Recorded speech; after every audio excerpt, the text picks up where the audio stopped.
Jadi selamat pagi kepada semua murid yang hadir kepada PTPR dekat Google Meet pada yang kali ke-11. Jadi hari ini kita akan sambung dalam bab 5. Yang seterusnya adalah 5.2, 3 keadaan jirim. 3 keadaan jirim. Dekat subtopik ini, cikgu akan bahagikan dia kepada dua bahagian. Cikgu akan bahagikan satu topik ini kepada dua bahagian. Satu adalah hari ini, satu adalah hari Jumaat. Kenapa cikgu nak bahagikan dia kepada dua bahagian? Kerana untuk topik ini, benda yang kita nak sentuh nanti agak banyak. Jadi cikgu agihkan kepada dua kali supaya kamu boleh lebih senang untuk memahami. Kamu boleh lebih senang untuk memahami. Jadi sekarang cikgu nak kamu lihat dekat sini. Kita lihat apa skop yang kita akan belajar dalam sini.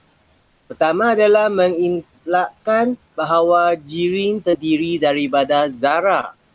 Jirim tu terdiri daripada zarah.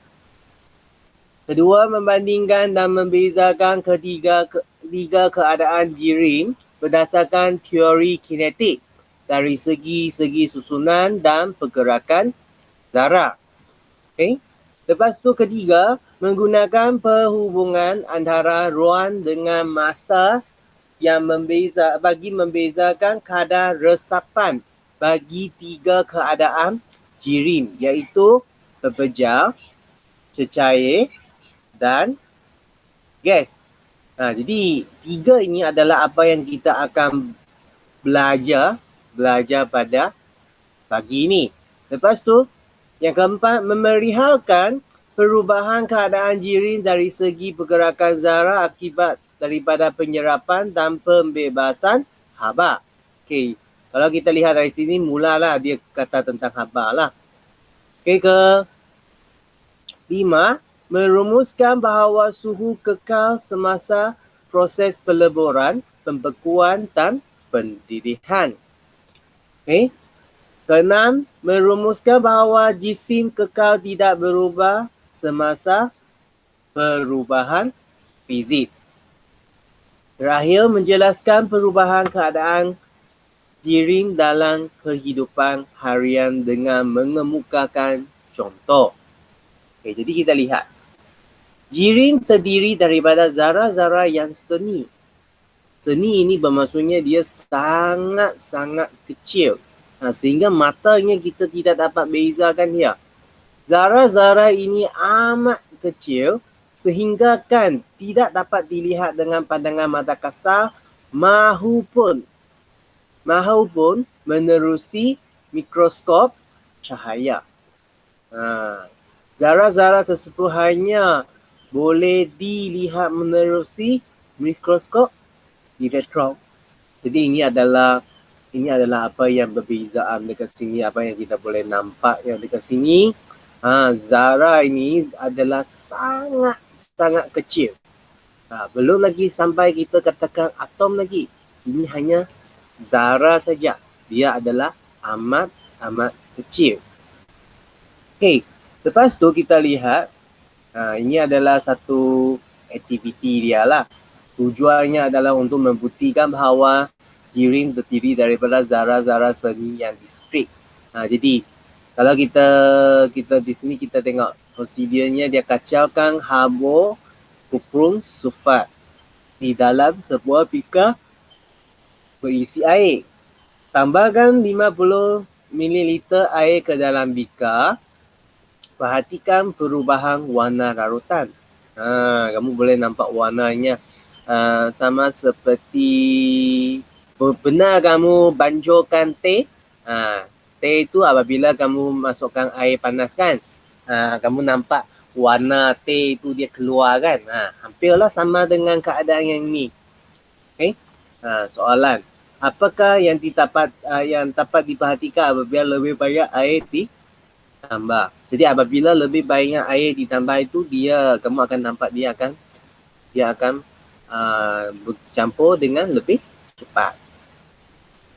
Jadi kita lihat, mari kita jalankan aktiviti 5.4 untuk memahami konsep jirim terdiri daripada zarah kecil dan distrik. Ini adalah tentang teori kinetik. Teori kinetik jirim menyatakan bahawa jirim terdiri daripada zarah-zarah halus dan distrik dan sentiasa bergerak ke semua arah. Hanya dalam keadaan pembejal saja dia dalam keadaan pegun. Tapi dia bergetar. Dalam keadaan cecair dia sudah bergerak. Lepas tu dalam keadaan udara dia lagi bebas bergerak. Jadi kejaya sains dekat sini dia kata apa? Ahli sains bahan ialah seseorang yang mengkaji komposisi dan sifat-sifat jirim yang digunakan dalam pelbagai bidang seperti pertanian, perindustrian dan perubatan. Okey. Jadi kita lihat lagi kepada muka surat yang sebelah. Zarah jirim sentiasa berlangkah antara satu sama lain. Dia berlangkah ni. Tapi kenapa kita tak terasa? Kerana dia terlalu ringan, terlalu kecil bagi kita. Jadi kita tak rasa sangat. Okay? Kalau kamu nak rasanya macam kamu berdiri di depan kipas tu, apabila angin kipas tu kepada kamu ada rasa sesuatu dia macam langgar kulit kita kan? Sebenarnya itu adalah kita telah dilanggar oleh zarah udara. Tapi zarah udara ini kerana terlalu ringan, jadi kita hanya rasanya macam angin lah, kita rasanya selesa saja. Okay, jadi di dekat sini zarah-zarah sentiasa berlanggar antara satu sama lain. Apabila tenaga haba dibekalkan kepada sesuatu jirim, zarah akan bergerak lebih laju.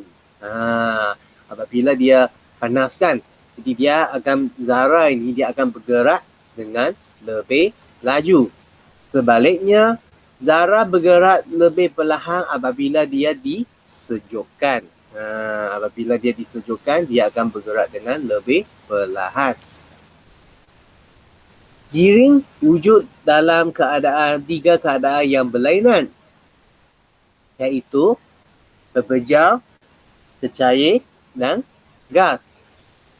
Contoh tiga keadaan jirim ditunjukkan dalam Raja 5.7. Macam Raja inilah. Okay. Pembejal. Cawan siramik berada dalam keadaan pembejal. Cecair. Madu berada dalam keadaan cecair. Gas. Wap yang terhasil daripada teh panas berada dalam keadaan gas. Ini adalah dalam keadaan gas lah. Okay. Boleh nampak kan? Okay. Lepas tu,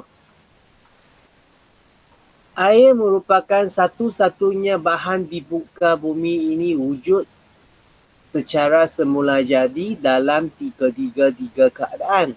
Contohnya, air wujud dalam keadaan cecair pada suhu bilik. Apabila disejukkan, air berubah menjadi ais. Air dipanaskan pada suhu 100 darjah Celsius pula akan berubah menjadi steam. Jadi air adalah satu-satunya lah bahan dekat bumi ini yang dia boleh wujud dalam tiga bentuk keadaan. Yang semula jadi yang semula jadi. Okay, lepas tu kita lihat lagi perbandingan sifat-sifat antara tiga keadaan jirim. Okay, perbandingan sifat-sifat antara tiga keadaan jirim. Jadi kita boleh lihat dekat sini, kalau daripada segi bentuk, pembejal adalah berbentuk tetap, cecair adalah mengikut bekal yang diisi. Apa bermaksudnya dia mengikut bekal yang diisi? Macam kita masukkan air ke dalam botol. Berlainan jenis bentuk botol itu dapat dia masuk? Dapat kan? Dan dia mengikut kan? Jadi gas pun sama. Mengikut bentuk bekas yang diisi. Okay, Lepas tu jisik. Untuk pebejal, jisimnya adalah tetap. Untuk cecair, jisimnya juga adalah tetap. Tapi kalau untuk gas, dia tiada jisim yang tetap. Dia tiada jisim yang tetap. Okey, macam mana dengan isi padu? Pebejalnya mempunyai isi padu yang tetap. Cecair pun mempunyai isi padu yang tetap. Tapi gas ni, dia mengikut isi padu yang ada pada bekas. Lepas tu, pebejal. Pebejal kebolehmampatan. Apa maksudnya boleh mampat? Bolehkah dia dimampat? Boleh dia ditekan ke? Kalau pebejal itu, dia tak boleh dimampatkan. Kalau cecair, dia suka dimampatkan. Okay? Kalau gas, dia boleh dimampatkan. Dia boleh dimampat. Okay, jadi kita lihat yang bawah ini. Untuk gas, dia macam keadaan macam ni lah. Ruang zarah adalah besar. Jadi kamu boleh lihat dekat sini, dia antara dia itu adalah jaraknya berjauhan antara satu sama lain. Dan pergerakan zarah dia adalah bebas secara rawat dan berlanggar antara satu sama lain. Okay? Macam mana dengan keadaan cecair? Ruang antara cecair sederhana. Susunan zarah tersusun dengan rapat. Dia lebih rapat sudahlah daripada berbanding dengan udara. Gas lah. Pergerakan zarah bebas bergerak, menggelongsor dan berlanggar antara satu sama lain. Kenapa dia ada lebih perkataan menggelongsor berbanding dengan yang gas? Kerana kalau kamu lihat dekat sini, dia tersusun dia lebih rapat sikit. Jadi kadang-kadang dia bukan bergerak, dia bergelongsor. Lepas tu, pebejal. Ruang antara zarah itu adalah sangat kecil kerana dia telah disusun rapat. Okay? Susunan zarahnya susun sangat rapat. Pergerakan zarah bergetar pada kedudukan yang tetap. Dia dekat kedudukan dia sendiri, bergetar saja. Jadi kalau dekat sini, kalau semakin banyak haba yang dibekalkan, getarannya semakin kuat. Jadi kalau semakin sejuk, getarannya semakin lemah. Kayu atau besi digunakan untuk membina jambatan kerana pebejal mempunyai susunan yang padat dan bentuk yang tetap. So that's why kita tak mungkin kita gunakan cecair untuk membina jambatan kan. Jadi ini adalah perbezaan dia. Okay, kita lihat kepada kadar resapan pada 3 keadaan jiring. Okay. Kalau kita lihat dekat sini, pernahkah anda terfikir bahawa bau minyak wangi dapat dihidu selepas disembur walaupun dari tempat yang agak jauh? Mengapa? Penyebaran bau seperti ini sebenarnya disebabkan oleh zarah-zarah bau yang terlalu halus bergerak dalam zarah-zarah udara. Zarah-zarah ini bergerak secara rawat dalam pelbagai arah dan menyebabkan bau wangian itu tersebar. Kita boleh katakan bahawa resapan telah berlaku. Resapan ialah proses pergerakan zarah-zarah jirim dari kawasan yang berkepekatan tinggi ke kawasan yang berkepekatan rendah. Macam mana dia berlaku macam ni? Apa bermaksudnya berkepekatan tinggi? Jadi apabila kita hidu tentang bau wangi kan. Jadi kalau dia berada dekat kawasan yang berkepekatan tinggi, bau wangi itu adalah sangat kuat. Bau wangi itu adalah sangat kuat. Jadi Apabila pekatan yang rendah bau wangi itu adalah sangat halus lah, dia tidak kuat. Jadi ini adalah perbezaan. Ini adalah perbezaan. Okay. Jadi apabila kalau kamu lihat dekat sini lah. Okay. Apabila minyak wangi ini dia disembur, ini adalah zarah-zarah minyak wangi dan ini adalah zarah udara. Jadi di sini adalah yang paling pekat lah, di sini adalah semakin kurang pekat. Jadi apabila dia disembur, jadi dia akan pergi ke semua arah. Dia akan pergi ke semua arah. Okay. Jadi kita lihat lagi kepada yang seterusnya. Sebenarnya di sini dia ada satu eksperimen yang kita boleh lakukan untuk melihat kadar resapan zarah. Kadar resapan zarah.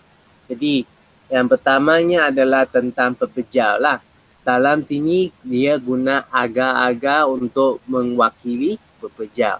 Hablocarbon sulfat ini dia adalah yang berwarna. Jadi apabila ada resapan berlaku, kamu boleh nampak warna yang bergerak ke dalam agar-agar yang tidak berwarna inilah. Kamu boleh nampak dia seperti macam ni. Okay. Kalau kita lihat dekat resapan yang dalam air, dia pun gunakan hablocarbon sulfat dalam air yang jernih ni. Jadi kalau kita ada balik sekolah nanti, cikgu pun rasanya nak bawa sebanyak mungkin eksperimen untuk kamu tengok keadaan semua benda ini. Okay. Lepas tu, pemerhatian. Okay. Jadi kita terus lihat kepada boleh katakan keputusan dia lah. Okay. Kadar resapan zarah-zarah dalam pepejal, cecair dan gas. Okay. Kalau untuk pepejal, kita boleh nampak sebelum, selepas. Okay. Agar-agar bertukar menjadi warna biru selepas beberapa hari. Dia kena beberapa hari. Kerana kadar resapan zarah dalam pepejal adalah rendah. Dia adalah sangat rendah kalau berbanding dengan cecair dan gas. Okay, kalau dalam cecair, air bertukar menjadi warna biru selepas 2 jam. Kadar resapan zarah dalam cecair lebih tinggi daripada pepejal. Daripada pepejal berapa hari, daripada cecair itu dia hanya beberapa jam saja. Kalau dalam gas bromin memenuhi kedua-dua balang gas selepas 15 minit. Wah, cepat kan? Jadi itu adalah perbezaan dia. Kadar resapan zarah dalam gas adalah paling tinggi. Okay.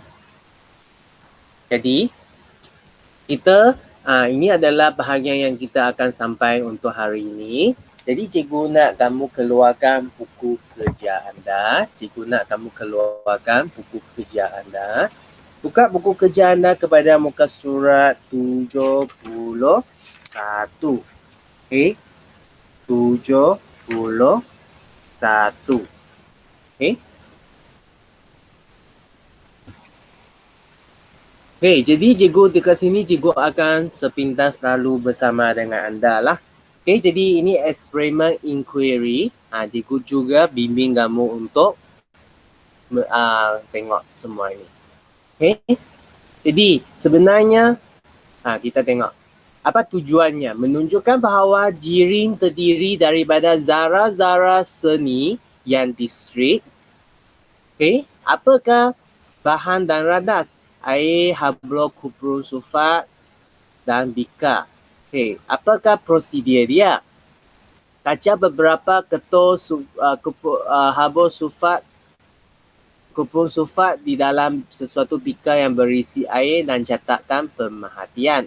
Tambah air ke dalam beaker sehingga penuh, perhatikan sebarang perubahan pada warna larutan. Warnanya akan jadi apa? Warnanya akan jadi, dia mungkin akan jadi dia jadi macam mana? Punda lah. Warnanya akan jadi punda. Mungkin katanya mula-mula dia adalah biru tua, lepas tu dia akan jadi biru muda. Okay? Dia akan jadi biru muda. Okay, jadi kita lihat pemerhatian. Sebelum ditambah air larutan apa? Air larutan biru tua. Okay? Cikgu buka ini dulu supaya cikgu boleh isi.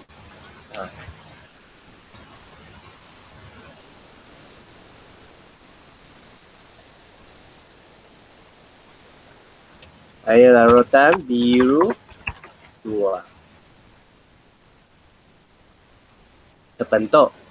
Okay, selepas ditambah air, larutan apa? Larutan biru muda.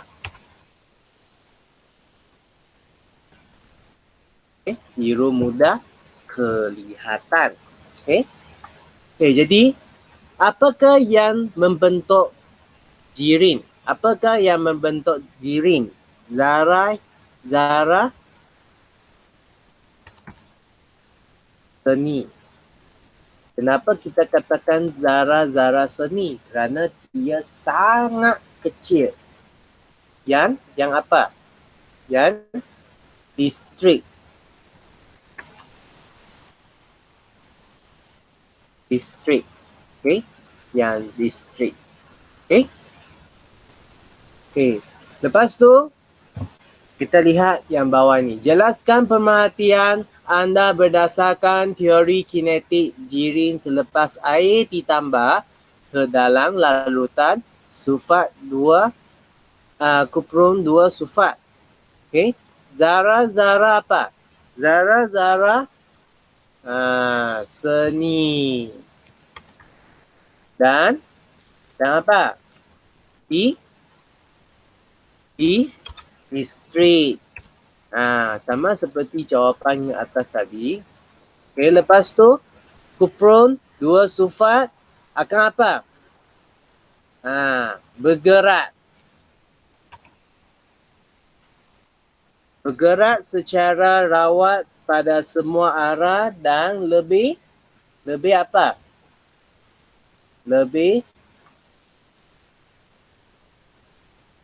Lebih jauh. Okay? Lebih jauh antara satu dengan yang lain. Apakah kesimpulan daripada eksperimen ini? Jirin terdiri daripada zara-zara? Cikgu tak nak tulis lagi untuk ini. Sebenarnya atas sudah ada kan? Zara-zara di seni yang distrik. Okay? Seni yang distrik. Okay, lepas tu kita lihat lagi muka surat yang sebelah. Jadi ini adalah satu jadual yang sangat penting. Cikgu harap kamu hafalkan dia. Kalau boleh, hafalkan dia. Lengkapkan jadual tentang perbezaan ciri jirin. Okay, ini ada pada muka surat mana dalam buku teks kita boleh rujuk. Ini. Muka surat 100.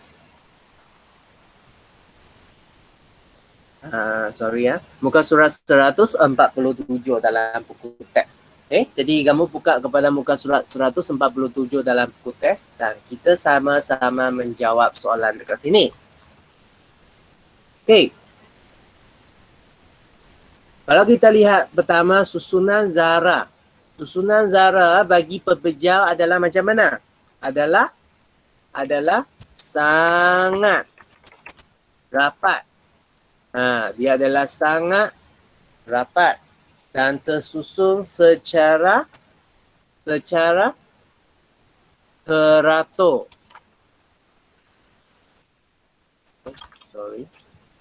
Teratur. Okay, dia disusun secara teratur. Okay. Macam mana kalau dengan cecair? Cecair dia adalah kurang rapat.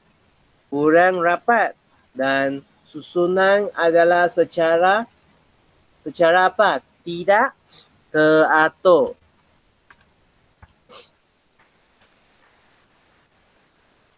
Dia adalah secara tidak teratur. Okay, macam mana dengan gas? Gasnya adalah berjauhan.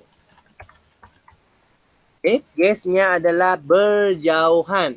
Dan macam mana? Dan tidak tersusun. Okay, tidak tersusun. Okay? Boleh? Okay, lepas tu yang kedua. Pergerakan zarah. Pergerakan zarah itu kalau untuk pekerja dia adalah bergetar pada kedudukan yang tetap. Okay? Macam mana kalau untuk cecair? Dia adalah perlahan. Secara apa? Secara rawat. Dia adalah secara rawat dan berlanggar. Okay, berlanggar. Berlanggaran antara satu sama lain lah. Ya, berlanggaran. Macam mana kalau untuk gas? Gas pergerakan adalah laju dan secara macam mana? Secara rawat juga. Okay, secara rawat juga dan berlanggaran. Okay, dan berlanggaran.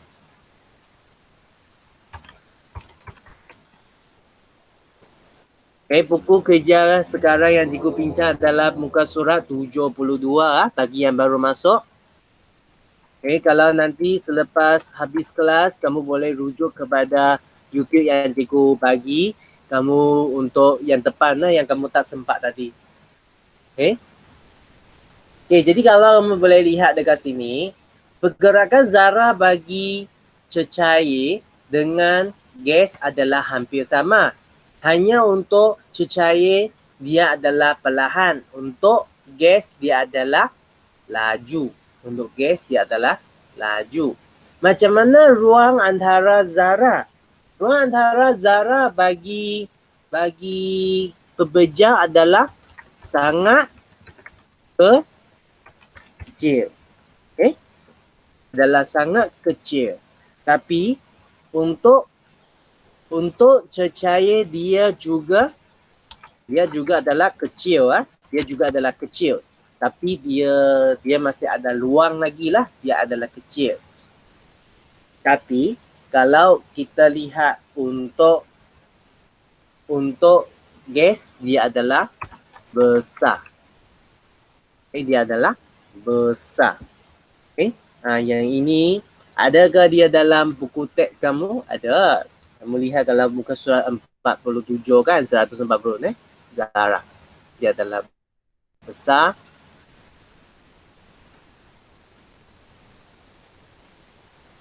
Sederhana. Okay. Kalau dalam buku teks dia adalah sederhana kan. Okay, sangat kecil kan. Jadi bermaksudnya sebenarnya untuk soalan ini, kamu pun boleh tulis sederhana. Dia boleh kecil, dia pun boleh sederhana. Okay. Macam mana dengan tarikan antara zarah? Tarikan antara zarah dekat sini adalah sangat kuat. Yang ini kamu tidak nampak dalam buku teks. Sangat kuat. Okay. Kenapa dia sangat kuat? Kerana kalau kamu tengok, kalau dia tidak kuat, macam mana semua zarah itu boleh lekat antara satu sama lain? Ruangnya adalah kecil. Okay. Kalau untuk air, tarikan antara zarah adalah lemah. Dia adalah lemah lah. Okay, berbanding dengan pepejal. Kalau untuk gas, dia adalah sangat lemah lagi. Dia lemah lagi daripada cecair tarikan. Okay? Okay, macam mana kalau kita tengok tenaga kinetik. Tenaga kinetik yang ada pada pepejal itu adalah sangat rendah. Dia adalah sangat rendah. That's why daya tarikan dia sangat kuat. Jadi apabila tenaga kinetik ini dengan tarikan antara zarah itu, dia adalah berlawanan. Dia adalah macam berlawanan. Okay. Lepas tu macam mana kalau untuk cecair? Kalau untuk cecair, tenaga kinetik adalah rendah. Dia sudah ada, tapi dia masih rendah lagi. Ataupun kita boleh katakan sederhana lah. Okay. Kita pun boleh katakan dia adalah sederhana kerana dia adalah di antara pepejal dengan gas. Kalau untuk udara iaitu gas, dia adalah sangat tinggi. Dia adalah sangat tinggi. Macam mana kalau untuk bentuk bagi pepejal? Bentuk bagi pepejal dia adalah tetap. Dia adalah tetap. Adakah tadi? Ada kan? Bentuknya adalah tetap. Lepas tu, kalau untuk cecair, dia adalah mengikut bekas. Mengikut bekas. Dan untuk gas juga sama. Gas juga adalah sama. Dia juga mengikut bekas. Kalau isi batu bagi pepejal, dia adalah tetap juga.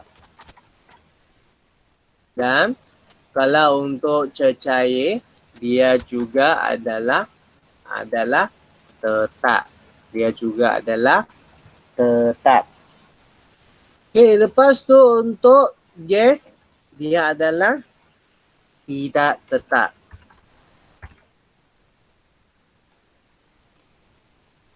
Tidak tetap. Macam mana kebolehmambatan untuk pepejal? Kalau untuk pepejal, dia tidak boleh.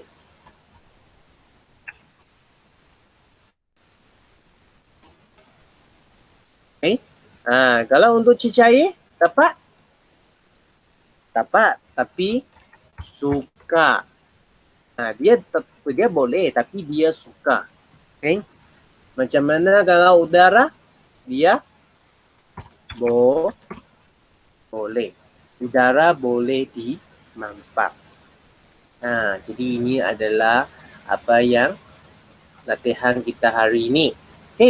Jadi murid-murid, kelas kita akan sampai sini untuk hari ini. Dan Jumaat kita baru akan sambung lagi tentang topik ini 5.2. Ia akan lebih terhadap tentang perubahan keadaan jirin. Apa maksudnya perubahan keadaan jirin? Daripada pepejal jadi cecair, cecair jadi gas, dan songsangnya daripada gas jadi cecair, cecair jadi pepejal. Kita akan belajar tentang lebih lanjutnya dengan bahagian ini esok hari Jumaat inilah. Jadi kalau untuk murid-murid yang memang kamu nak join dalam Google Meet, cikgu harap selepas ni kamu hadir lebih awal sikit ya. Kerana kelas kita akan mula pada pukul 8. Cuba bangun awal sikit lah. Kalau memang keadaan tidak mengizinkan kamu untuk join lebih awal, kamu masih boleh tengok kepada YouTube yang cikgu uploadkan. Kamu masih boleh tengok kepada YouTube yang cikgu uploadkan. Kamu masih boleh belajar daripada sana. Okay, jadi sekali lagi cikgu nak ingatkan,